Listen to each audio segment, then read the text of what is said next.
Samantala, inasahan na raw ng kampo ni Vice President Sara Duterte na may madaragdag na impeachment complaint laban sa kanya. Kasunod po yan ang paghahain ng ikatlong reklamo ang ilang abogado, pari at madre. Ang mga basihan ng kanilang impeachment complaint sa balitang hatid ni Chino Gaston.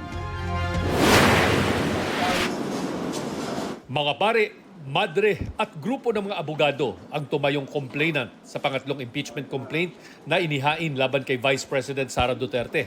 Isa rin sila sa mga grupong naghain ng impeachment complaint laban kay Duterte noong December 2024. Pero na-archive ang kanilang reklamo nang maghain ng sariling complaint ang 1/3 ng kabuuang miyembro ng Kamara noong Pebrero ng nakaraang taon.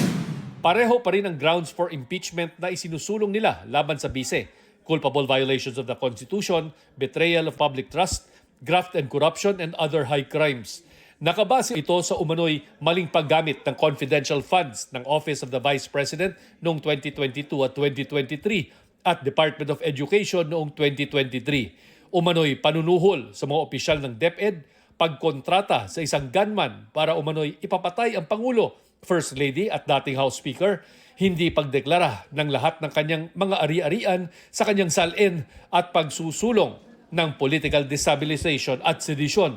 Kasama sa mga ebidensya ng reklamong ito ang testimonya ng mga tauhan ng OVP at DepEd sa mga nagdaang House hearing, gayon din ang affidavit ng umano'y bagman na si Ramil Madriaga. Inihambing ng grupo ang pananagutan ni Duterte sa kaso ng isang public school principal na nahatulang makulong ng 11 taon dahil sa pagnanakaw ng 5,000 piso. Can we give a free pass to the Vice President for stealing not one, not two, but 612,500,000 pesos? Do we give the Vice President a free pass just because she has a famous family name? How do we talk to our kids? We can send somebody for pocketing 5,000 pesos to jail for 11 years. We are saying to our kids, to our children, it's not right to steal, it's not right to lie, magnakaw at magsinungaling. Si mamamayang Liberal Party List Representative Laila De Lima ang nag-endorso ng reklamong ito. Ayon kay De Lima, lumapit sa kanya ang grupo kamakailan para hilingin na i-endorso niya ang impeachment complaint. Kasama rin si De Lima sa mga nag-endorso ng ikalawang impeachment complaint na inihain naman ng iba't ibang civil groups. Ang mga grounds po hindi po nalalayo doon sa mga grounds na sinabi doon sa second complaint.